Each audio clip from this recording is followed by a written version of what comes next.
First of all, how many people are working with AI at the moment? Just a show of hands.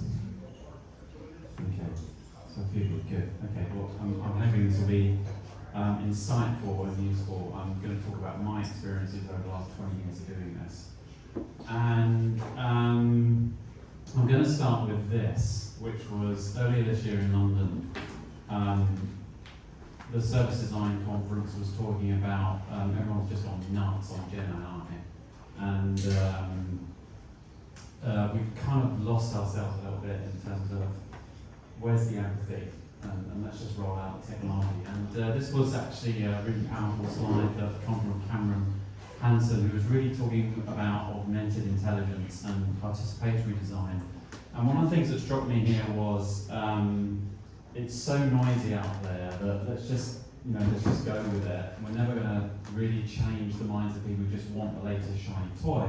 But why don't we just flip the whole psychology of it and go to our strengths, which is get it out there and learn from people and learn where the empathy is. And actually then use that to actually help us inform and then convince our internal peers who just want the shiny toy to actually take a step back and think about what kind of problem we're trying to solve with this. And actually take it from those learnings and use that real world evidence.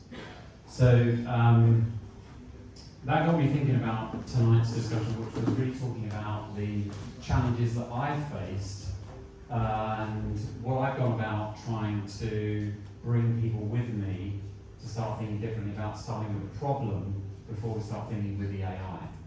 So I'm going to walk through those and share my experiences through a couple of projects.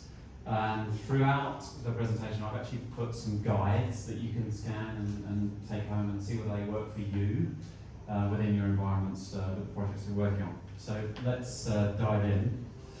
So the first one really is that actually 80% of AI projects really do fail, and it's not because of the technology. The technology is actually not the issue at the end of the day. It's generally because of the people. And some of these problems that you see around here might relate.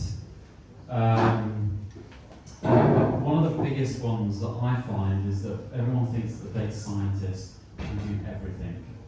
And it's a bit like the UX designer can do everything, like the UI and everything else that comes with it. And it's very, very different. It's actually, the person that really is the most valuable person in the room when it comes to AI is the data engineer, because they're the ones working with the data that connects with the person, the customer, that actually plays with that data in the first place, and they have to sort it all out. The data scientist is actually telling the story with the data to actually generate that AI model where it becomes meaningful. So that there's an often confusion of conflating that. And I think the other thing is that actually when everyone thinks about AI, let's just give that to the data scientists because then they can just build the AI model and then we'll deploy it. Generally on a project, and I think this sort of comes along, is that we operate in our own little herds, so we actually all have to work together and actually solve that problem together and not just rely on the data scientists. The second challenge, which I think a lot of us might face, is the executives. Okay, there's not really a lot to say there. My screens aren't really showing the power, but there we go. I mean, let's be honest, everyone just wants AI in their projects at the moment, and they just want it all shiny and this, that, and the other, and it's so precious to them that they think it's going to move the needle. But again, it goes back to, well, what are we trying to achieve here? What's the problem we're trying to solve? And then when we've got our team together and everyone's starting to build this stuff, there's a question around process. Now, having been through UX and having been through UI and having been through service design, everyone likes to have a good old tug at, well, no, it should be done this way and it should be done that way. And we've been through so many playbooks and so many run books. Let's bring data science and data engineering in. We've now got all the fun with data landscape mapping. We've got all the fun with master data tables. And then we've got the AI models themselves. And everyone's got their own little flavour about how to do that. So we're now bringing data scientists in and data engineers in to work with designers, UX designers, UI designers, product managers, anything else design, anything else business design, and then you kind of start going a bit insane because everyone's got their own little sort of lens to it all. So where do you start? And that's all just the fun that goes with it. And then finally, the thing that I'm starting to notice is that we're not creating linear anymore. We're creating circular. And I like to use the example of how we digitized photo storage. We started with the Kodak film, then we went to floppy disks, then we went to CD-ROMs, then we went to USB, and now we're in the cloud. All of those are linear ways of thinking. We get to a point of sort of, it's mature, and then people's behaviours move on, we've designed something that moves the behaviour on, and then suddenly that declines. But when it comes to data and AI, it's a very different story. And so this is Leonardo app.ai. I came across it just last month. I asked it to produce one of my favourite cars, which is Bugatti Veyron. That's completely generated through AI. It's not a photographer at all.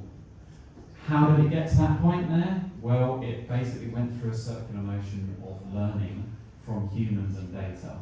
And it just kept on iterating and iterating and iterating and iterating. And if you look at the story of Leonardo app.ai, it actually goes through how the pictures look completely awful to begin with. But within the space of, I think it's like a year and a half, you get something like this. And you go, well, was it a human or was it AI?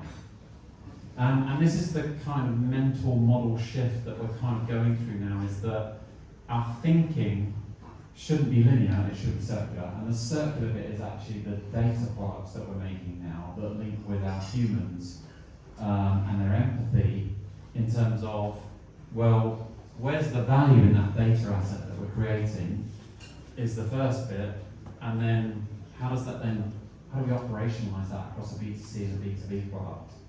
And then how do we communicate that through a visual interface, or maybe it's through an existing interface like Slack, or maybe it's through a mobile phone device or something like that. So there's a very different way of thinking about how we actually create products now, and it's starting to emerge. So those are 4 key challenges that I've come to experience a lot now. My learnings have really been through the mistakes that I've made. And I conquer this through actually going back to the basics, all the things that take us back to design, which is the Double Diamond. How do we tell a story? How do we tell a story with data? And love him or hate him, Steve Jobs came up with this quote many decades ago now, was actually the most powerful person in the room to bring everyone with you is the storyteller.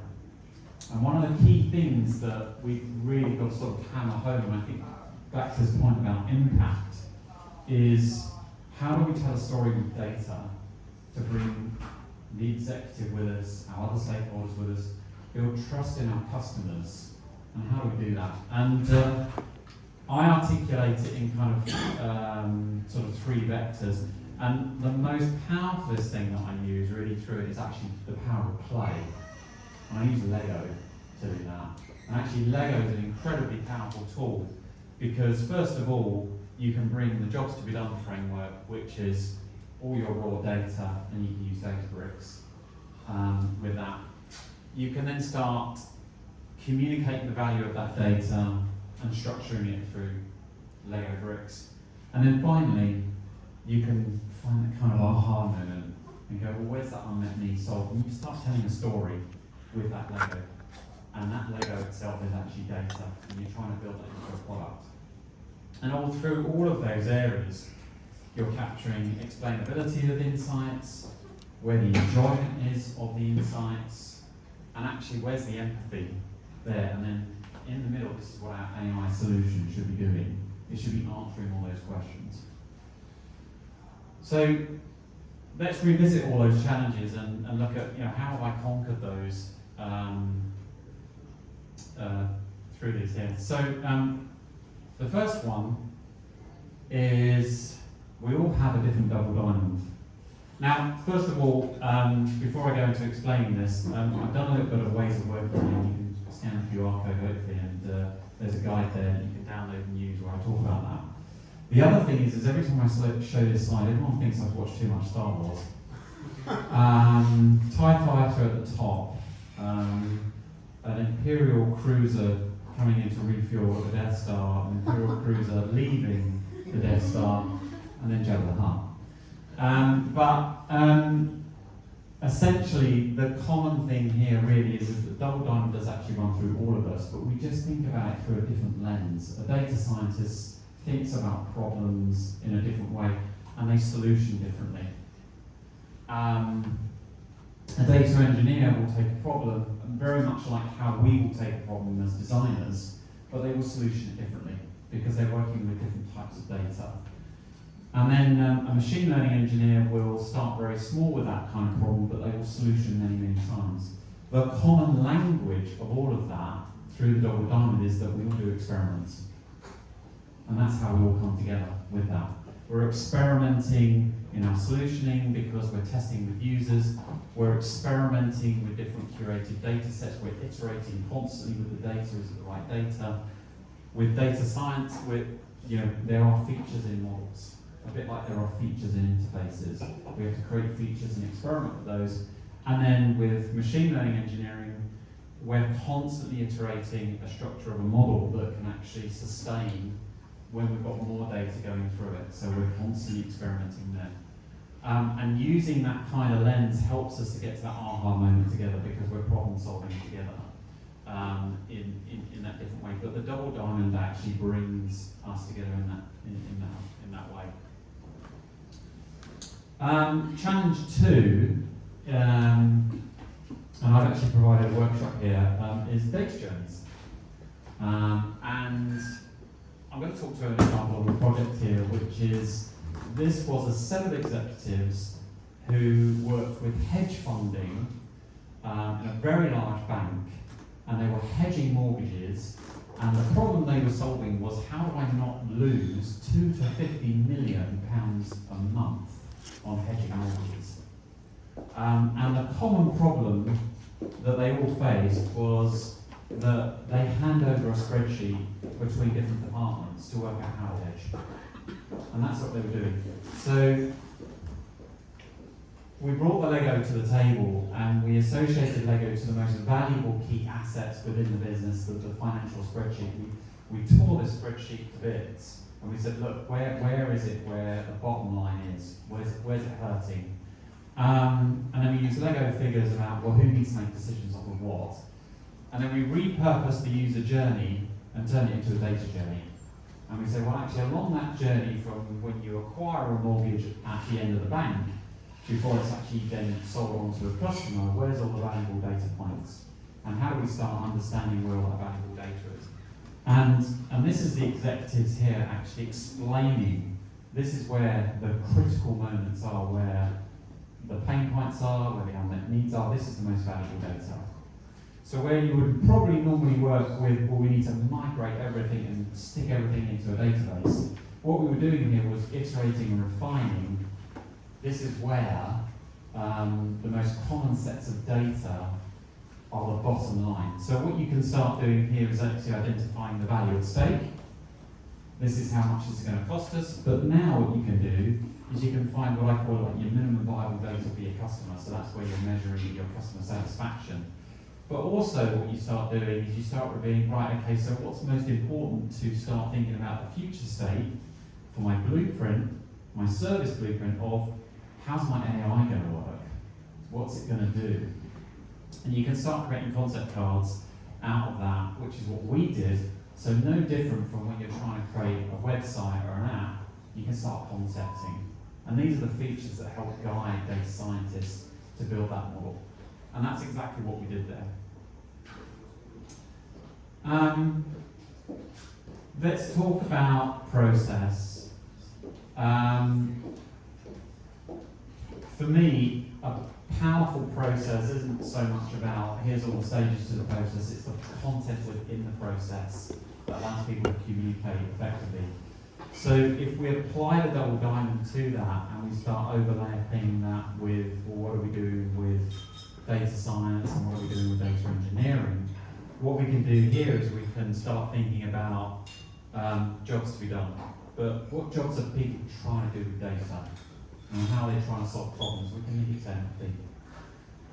We can then start thinking about, well, where are the opportunities in the problem space? Should AI be solving this problem? What are the alternative futures?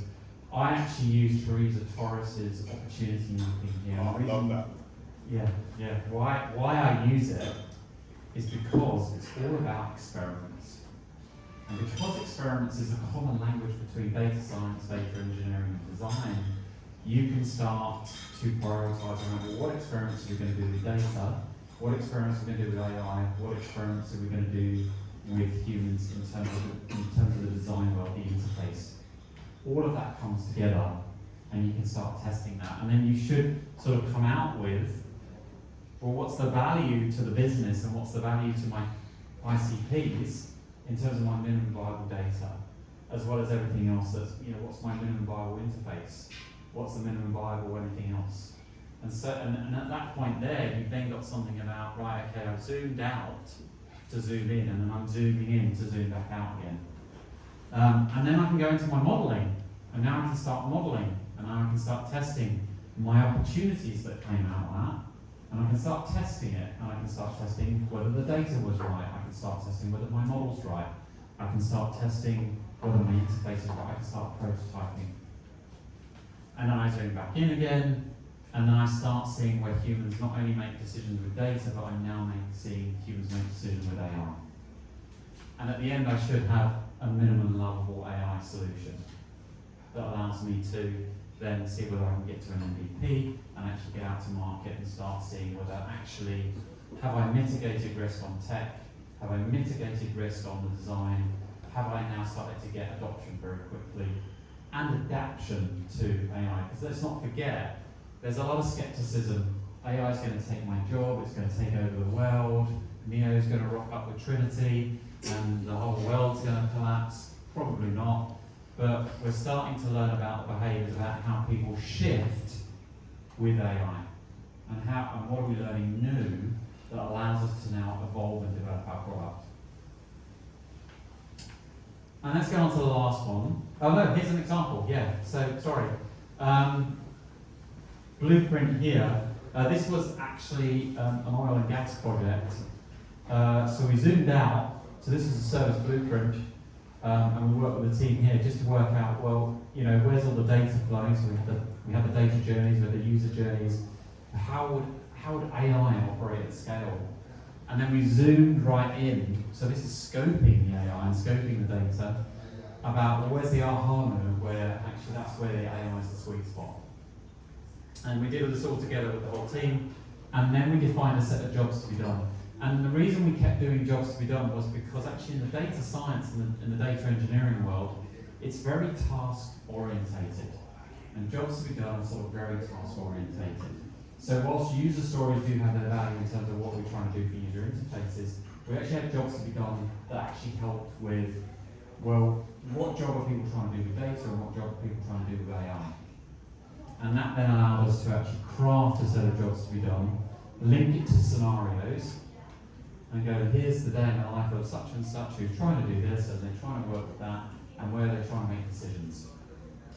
And this, again, really like service blueprinting was the power here that actually told the story because it was holistic thinking. And then that allowed us to then go, where do we need to put explainability? Where do we need to put trust? How's that need to come through? Let's talk about the last one. I'll give you a few minutes to get your head around this. This has taken me 9 years to get to this. It's the data science and data engineering process overlapped with design. And as I said at the beginning, it's like we are shifting to circular thinking. It is no longer a linear pattern. I'm going to talk from left to right. The way I sort of break it down is, first of all, if you can't get to the point of where you can build trust in data, then just don't bother building your AI. Because if users don't trust your data, then your AI is going to be a load of rubbish. And this is the bit with you executives that is the most difficult part to communicate to them. I just want the AI. Just give me the AI. Just get it in the product. And that's the hard bit. So where you start at the very beginning is you go back to the pain point, you go back to the problem. What is the problem we're trying to solve? Where does the data reveal that there's a problem? Where's that raw data that's coming through from customers? How do we bring that all together and link all of that together? Is this the right data? Is this data going to solve the problem? And it's that perpetual loop of, are we solving the right problem? Let's challenge ourselves. Is the data going to be the right data to solve that problem? Let's kick it around. Then we start going into process, we start diverging. What's the current customer experience process? What's the current business process? What's the current business objective? And then we start filtering out a load of variables in that data science world. But in the design world, we're starting to work out, well, you know, what about all these ideas? Are they the right ideas? How might we? How might we? How might we? And then we start zooming in, we start converging, and we start reducing those variables. What's really valuable? And we start getting into a circular motion. We start testing with users, concepts, crazy eights, that kind of thing. We get down, we get down to that bit like where is that sweet spot? Where do people start trusting? Have we found the right customers? Are these the right customers? Have we found the right user needs? Have we found the right pain points we're going to challenge? The same with data. Have we got the right data that's going to release the right value and solve the right problems? And then we go into solutioning. Now we're modelling. Now we're actually going into well, we've got a target variable. It's got to do this or it's got to do that. But what's the right model? Is it a Bayesian optimizer? Is it a random forest? Is it a linear regression? We've got to go test all of that and we've got to go work it all out. But at the same time, how does my user build adoption? How are they building trust with AI models? What kind of explainability do we need to put in here to say that we're not capturing your data and repurposing it, but we're not going to tell you? Black box explaining. And then we start redefining those variables again in the data science world. It's like actually getting down to that crucial bit, which is, well, now I'm going to link it to the business outcome. Where's the money? And also, well, where's my CSAT got to come through? Where's my customer got to build trust so that I keep adoption up? And then we get to that user trust piece, and then we finally get to those top data drivers with that, I found it, but my user is now going, well, now I want this, and now I've got all this data, so we've got to go back again and start at the very beginning, and we've got to go through the circular motion again. So we're no longer linear thinking, we are constantly going through the circular loop. Now, there's a couple of exciting things there, is that actually we can learn faster through real-time data, and we can learn at an exponential rate, but the challenge there is actually, well, what's the machine doing? And are we losing control? So there's pros and cons to this. We can prototype faster, we've got more real-time data, but there are risks with it as well. Here's an example of how that works. This is the oil and gas project again. This is a very high level user journey of circular thinking. So this problem was one guy who was working with 100,000 people on an oil and gas site. It was in the middle of Russia, and essentially he was already working with 5 AI models to make decisions. We had to put a 6th one in to help him optimize his 86,000 tons of oil a day, rather than costing the entire organisation, I think it was in the millions, which they had to stop doing because they were burning so much cash around the oil production. So we had to learn how he made decisions, and I've never seen someone actually break an Excel spreadsheet apart from this guy, and he actually maximised it. Every time he broke it, he had to copy the last sort of columns and rows and then he had to put it into a new spreadsheet. So we had to learn what he was actually doing. So the first thing was like what was he doing with his data? So we had to work out all the combinations with the data science team, and then we had to get to a point of, well, how do we visualize this Excel spreadsheet and then put it in actually to an interface? How do we do that? And this is where the modeling came in, where we started testing with him and actually going, well, actually, do you trust prying him away from the spreadsheet? Because he lived in the spreadsheet for years, and pulling him away from it was going to be a challenge. And so we had to constantly iterate with him, but we also had to start working with him as well in terms of, does he build trust with the AI? And essentially, you're starting to change the mathematics, you're starting to change the model, you're starting to iterate that and iterate that and iterate that, and then we're iterating the interface. Does he trust that? Does he trust what the model's doing? So you're circular again, you're circular. And then finally we got to it where he's changed from, he makes decisions without AI, he's now making decisions with AI, and in the end what we gave him was 3 outputs, which was, here's what you need to do for oil production over the next 14 days.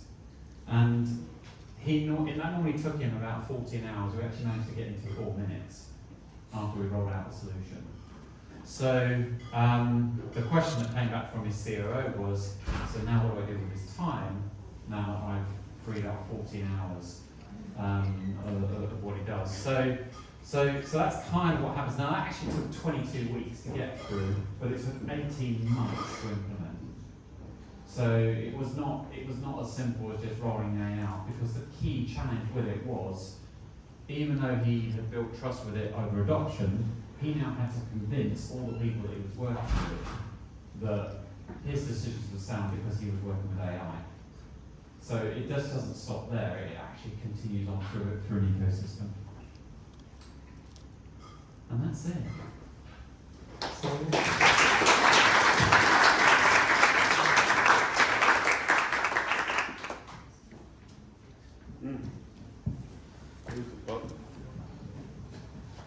Wow, that was awesome. We have a lot of questions. It's a good problem to have. We have a bigger problem, everyone, just before we ask the questions. We have 140 tokens left. So I hope you're all very thirsty, because that works out to about 2.5 tokens each. They're coming soon. Please don't go anywhere. First question. Hey Tim, fantastic speech, and I'm happy I went first because I couldn't compete if I had to go after you. The question was around the executive piece. So the Double Diamond has its pros and cons. I think the biggest issue sometimes with the Double Diamond is long-term thinking. How do you help executives think about the impact of AI for the future, so horizons 2 and 3, next 5 to 10 beyond years? What does that look like? Yeah. So I actually tend to go sort of back to, I like to do cover story. I don't know, has anyone done cover story? It's an activity in service design actually. It's like, imagine on the front page of Time magazine in 5 years' time, what do you want the world to say about you? So I actually bring that activity in when we're getting a bit stuck about actually where's this going and what's the long term. So it's something. Has anyone used the game storming books? Yes, game storming's good for this. So there's the activities in there. So if you bring it, it's like, what's Instagram going to say? What's your customer going to say? What's Time magazine, or what's the favourite magazine that they read? So I kind of take it to home to actually communicate that. And then when you've got that, it's kind of like your long-term vision. And there's probably a load of strategy with that as well, and it's probably coming from maybe consultants or something like that. It's like, how do you tie that onto it? And then take it back on time horizons. It's like, well, that's your North Star, so what are the kind of time horizons there? And then I break it down. And then that kind of resonates with them. So it's kind of like business strategy. Nice. Brenton. Thank you for the next question. First off, thank you for putting so much effort into those slides. Very detailed. Very nice. Thank you. The question I'm going to ask, and I apologise if it's overlapping with Daniel, because I didn't quite hear your question. So I apologise if I'm overlapping or I just didn't hear it, so I did. You talked a lot about using AI and data in the whole entire process, but there's a lot of instances these days where we're going into creative sprints, which may be 1 or 2 weeks. Right? And generally these sprints are quite creative and quite out there, big idea-ish. But it's getting to the stage where in those 1 week periods or maybe 2 week periods, you are starting to get the question of data and AI. And I'm wondering if you've got any tips or any kind of activities where you're bringing more of the data and AI aspect to these creative sprints. So you've got this level and kind of balanced sprints where it's not just so creativity anymore, you're bringing the data and AI to help solve problems with the creativity and balancing it out in creative sprints. Yeah, so I've got some bonus slides in. I've got one here. Encore. No. This, it's a little bit more detailed. So, what I tend to do is actually use current state and future state blueprinting activities. And I actually break it into design sprints. So I use this kind of concept of zoom in, zoom out, thinking, and I use the service blueprinting to actually sort of drive that over a 2-week design sprint. And what I say is essentially bring the trio in and bring the Lego in, because the Lego can actually be used as data, and then that creative bit is like, well, now let's start telling a story with the data, and then you can use that for your current state, but at the same time, I had sort of junior service designers here, they're backing out the journey with that creativity piece, but there's actually a practical that's happening. Now, I actually managed to get oil and gas executives to play with Lego and come in, and they thought I was an absolute child. What is this guy? He's working for a consulting firm. This is not a consulting firm, it's McKinsey. And I said, well, we're actually trying to understand what's going on when it comes out the ground when it gets to the forecourt, because we're trying to scope your project. And that was also sort of part of that explaining piece. And we said, well, the way to do this is we actually have to go through a couple of sprints to do this. And then we had to explain the concept of agile sprints and bring them on that journey as well. And then when we got to that point, they actually really were getting quite involved. And then we went to future state mapping, which was like another sprint. And then literally we just gave them the post-its, and they're like, we want to do that again. We want to have a go. So they started writing it out and then drawing it out, and then that kind of then allowed us to get to this next bit, which was like opportunity mapping, like what's the opportunities here? And this is where you start talking about how much is this costing you? How much is this, how much is it going to save? And then really driving that sort of concept. And then the creativity piece kind of is complementary at that point, because again, I do think service design is actually a very powerful tool here in the fact that yes, we have our blueprints and yes, we have our journeys, but what are we trying to do here? We're trying to drive a conversation. And then we're also trying to bring in all but we want the creativity and we want there, but taking a process structure to them, won them over, because it's how they communicate in the executive office. They kind of thought, well, it looks like a project plan, and then bringing them in. So that's how I did it. And actually, another win there is show them before they actually get in the room. Because it was quite embarrassing for them when I sort of said, we're going to use Lego today, and I'm like, well, I'm going to see an executive and like all I know is spreadsheets and all like that. But the guy I was working with was Texas, like, thank God, something that's not boring. So actually showing them up front and giving it to them, said, this is what you're going to walk into. If you've got any questions, reach out to me in the meantime, and we'll walk through the whole thing. But actually not giving them lip service about the fact that it's a sprint and here's agile and giving them all terminology, but actually showing that here's what we're going to do for you and personalising it, actually drove a better conversation. And actually it was a Gantt chart that we put in, but it was their language. and therefore they responded to it better. And that's how I sort of got around there. Now, interesting on the data science and the data engineering side, they can't work in sprints. I tried that and they break. I break the data scientists. Give them a Kanban board and they love it. Give them Japanese processes and they love it. And why does it work? Because it's logical. You can put things in and out of Kanban, and it's task driven. And a lot of the data science and the data engineering is task driven.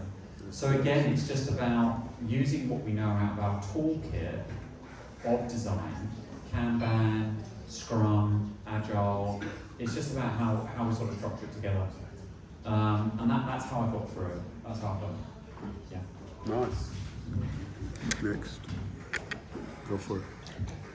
I just want to check with you how you keep, because all the experiment what you have done is a journey altogether, right? At times we fail, at times we succeed in our experiments what we do when you go on generative AI. So how do you maintain the versioning to tell people, because when you start a conversation it goes on to different direction. How do you centralize your whole conversation to make sure that the objectives are met in any of your AI projects? Do you mean versioning of the models or? Yes, because each model is an experiment. Like you check, you see your output, and then you take a call either to go or not, right? Yeah.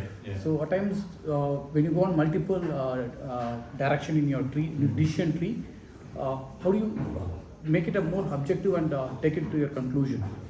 Okay, so generally what happens in this stage here is that the models break very early on, and they haven't got any structure or anything like that, because the thing that breaks them is you've got to train the model first before you actually productionize the model and build production. So what's happening in the data science world is that they're trying to work out what's the best solution to go against the original problem that we're trying to solve way over here, and what's the best model to do that. So I will throw some models here, like, is it a linear regression that I need to do, or is it a random forest, or is it a Bayesian optimizer, or whatever it is, depending on the problem. Generally what happens here is they're competing, they actually compete against each other, and then they compete. Now what happens is when they compete and find, well, this is the best performing model, and it's stable and it doesn't collapse, it doesn't break, because this is what I was saying about in the Double Diamond bit, is that they're constantly experimenting.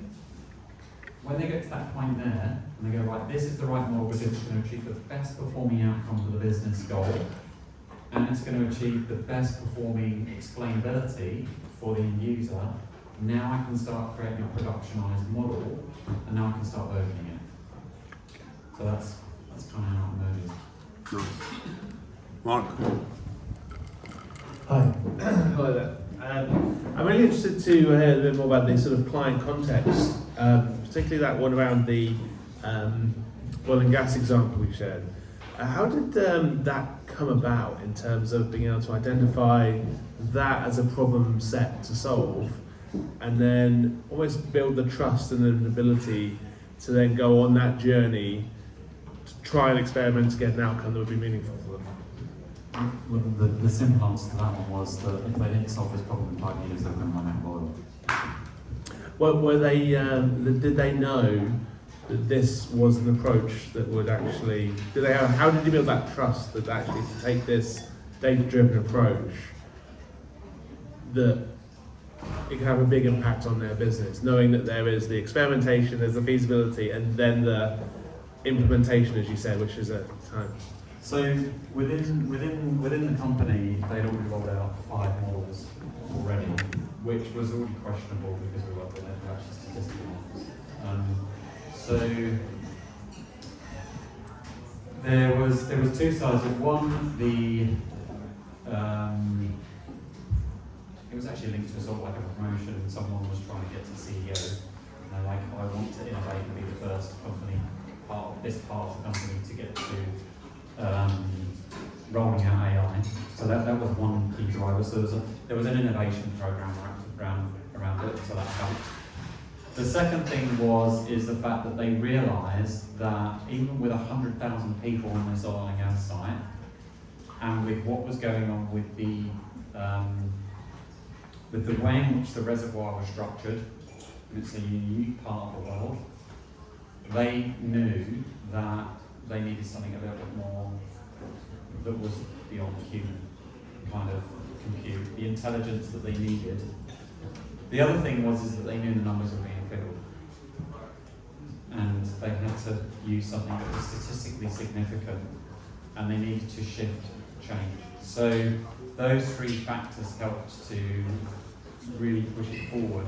And I think a lot of it was actually, it came from the top, it came from leadership.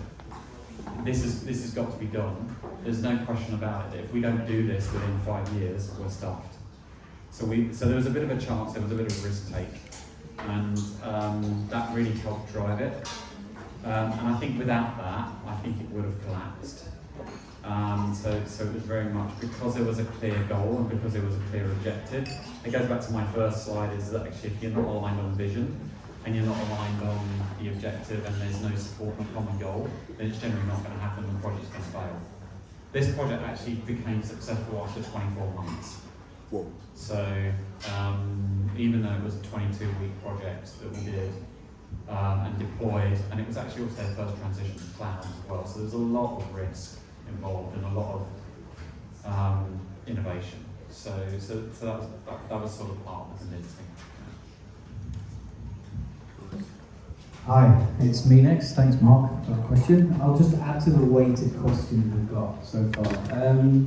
So apologies for this. I'm curious, you talked a lot about obviously shit in, shit out when it comes to data. Right, that's quite a clear thing. You talked about strategy and speaking to executives in particular, and how to kind of win over executives in certain areas. With AI, one of the bigger challenges, and again similar to research, we have bias and ethical. Daniel previously talked about personal principles, for example. So when it comes to ethics and bias, how are you, let's say, engaging with executives when you come across this? Because it's obviously clearly in some circumstances you've encountered it. The ethical, let's start with ethical. I know there's two parts to this, like the bias side and there's the ethical side, but just how do you work through that when you're working through the processes, and what point do you go, right, there's an ethical issue here, how do you broach that with executives in particular, given the whole premise of your talk is around we want AI, the executive. So, you know, how do you approach the ethical and then maybe the bias in two parts, I guess, 2 parts. So what I've come to learn very quickly is make a legal compliance your friend and bring that in to the room. Because that's the only language that will be understood. If you go in with, well, we need to follow an ethical framework and we need to make sure we're not harming people and that, it is really challenging. It is quite complicated to have that kind of conversation. So then going down the legal road and actually, well, if we don't do this for legal reasons and for compliance reasons, so.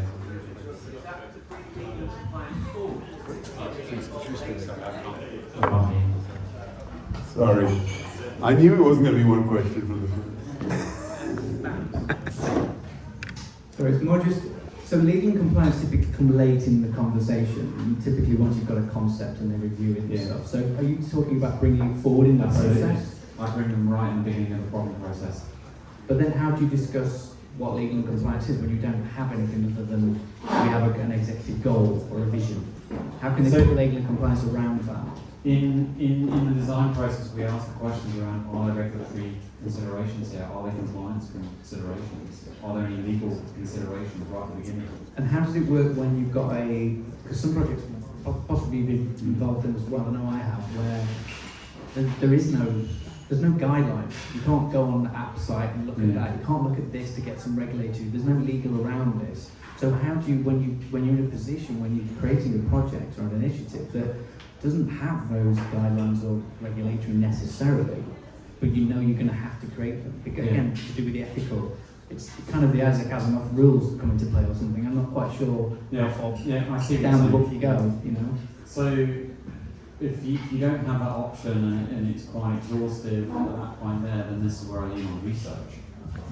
I go and test very on to that sort of early stage here in our opportunities and sort of what jobs we're trying to do. At that point there, we can ask questions about, is it going to harm someone? Is it going to do some damage? Turning it into hypotheses, it's something we should be testing. Let's learn from it, collect evidence, and then position it as a risk. This is a risk if we go forward with this. It could harm someone, it could do that. And you do probably need to start bringing in someone who manages risk at that point there and go, actually, you know, this is potentially, you know, it could brand damage if it gets out. How do you want to mitigate that? But I lean on research at that point there, and then it's generally sort of a conversation about actually you bring your ethical consideration in it, and you start telling that story. But you need to have data around the back of it if you're stuck in that predicament. And I think if you're going in with and yes, we should all go in with ethics, and we should be going in with values, and actually making sure that we're doing right. But if you're with a very challenging and difficult executive team that is driven by different factors, the only way that I've been able to successfully sell that is, well, here's what's happened when we tested with customers, and this is what's come out of that, and this has raised risks and issues that could be potentially faced by the corporation if you roll this out. Here's some mitigations, and now you're in business design mode. Now you're in business strategy mode of going of that talk there. So again, I find that it's like talk their language about actually what scares them. And if you start talking about risk, and if you start talking about issues that hit bottom lines on OPEX, CAPEX, and take it that far, sometimes that works, but that's the only way that I've been able to navigate it. I mean, I work in very highly regulated industries at the moment, so I work with healthcare and life science. So straight away, I do have the regulatory police on day one who have to be involved. And I have restrictions and all that. But there are obviously industries like e-commerce where there are rules that can be made. So that's kind of how I work with it. Yeah. Nice. Final question, and then you better hit that bar with 140 tokens. Yes. Yeah, so tying the two talks for tonight together, because I'm pretty sure that a lot of you find yourself in the same situation as me, where the company's going, yay, AI, we love it, we want to do it. How, as a designer, do you get started working in AI, being part of that conversation, and actually designing? Because I think the reality is a lot of us around this room are going to have to, at some point, start designing for AI. But it's not something that everybody has had an opportunity to do, and I know you've already been there, done that, but where do you get started? Like, how do you get started with designing for AI? If you want to learn as a designer or as somebody working in design, what's your top 3 things to get started with? Great question. Great question. So, just what went through my head here was when I was starting out as a designer, what did I do? I actually went out and did a personal project to create a portfolio, because I needed to evidence that I could solve problems, and I could apply UX and I could apply UI to try and get my first UX job. So what I would think about here is, if you haven't got the luxury in your organisation to actually do a project or shadow with someone, try and do yourself your own project and try and solve something with AI and then document that in a portfolio. Or like a small case study, say I've worked with AI and I've done this around a particular problem that probably exists within an organisation. So maybe do a bit of homework in an organisation that you're working in or an organisation that you're already in, and actually go on and do that. I think that would be the first thing I would do. The other thing is there's a lot of people doing the 30-day challenge at the moment around AI. Is anyone doing anything like that? Has anyone done anything like that? So Instagram is littered with learn all the tools. Like, here's the 30-day challenge of learning all these tools. That's actually not a bad thing to do.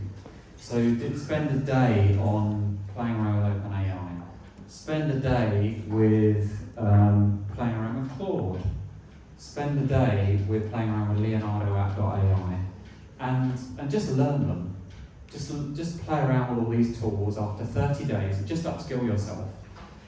I think it's no different from, there's this new thing called Figma. I've got to go learn that. I've already learned Sketch for all these years. I've got to go learn that now. Oh, look, Adobe has now brought all these tools out, which is a new set of tools. I've got to learn this. It's the same thing. So I think we're always continuously learning it and upskilling. I kind of treat it like that and actually apply it to a problem. I think the third thing is actually I don't think that AI is going to replace your job. I think this is a myth, quite frankly. It's scaremongering. I always look back at, I was explaining to someone this evening, when .com really kicked in 1997, and now I'm showing my age, it was always static web pages, right? And everyone's like, oh no, it's going to replace my magazine.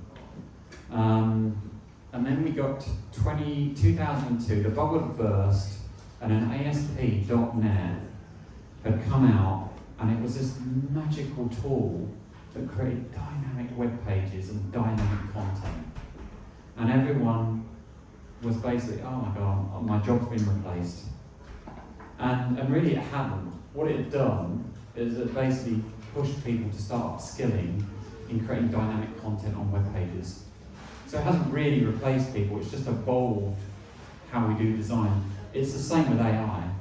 It's not going to replace you, just learn with it. And with the fact that Gen AI, quite frankly, I think Gen AI and with OpenAI and all that, these are just a bit like early.com. The bubble is going to burst, and I think OpenAI is, it's all a bit fluffy at the moment.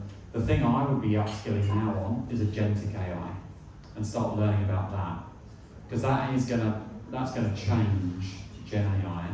And I'd start looking at that and start looking ahead, start learning these things, start getting your head around those things, and then thinking, well, how could I apply that to a problem? How can I see where that's going to add value and reduce a lot of manual tasks that we face today that people complain about?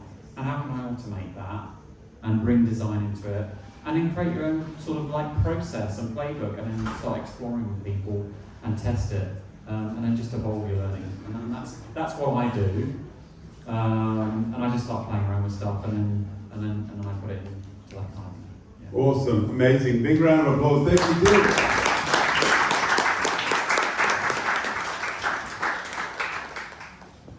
One final thing before you have your drinks, really exciting, fresh off the press. If you sign up for our conference, Tim is running a workshop. Really, really exciting. He's going to be running a workshop on everything you've heard tonight and more, and how to apply this with Lego, with AI. So, final chance, no, it's not a final chance, but jump in there, and if you haven't had your token, then please harass and hunt the people who give the tokens. Peter, I don't know if you know where they are, and grab your drinks. And Happy New Year, Merry Christmas, whatever you celebrate, and we'll see you in January. Thanks, everyone.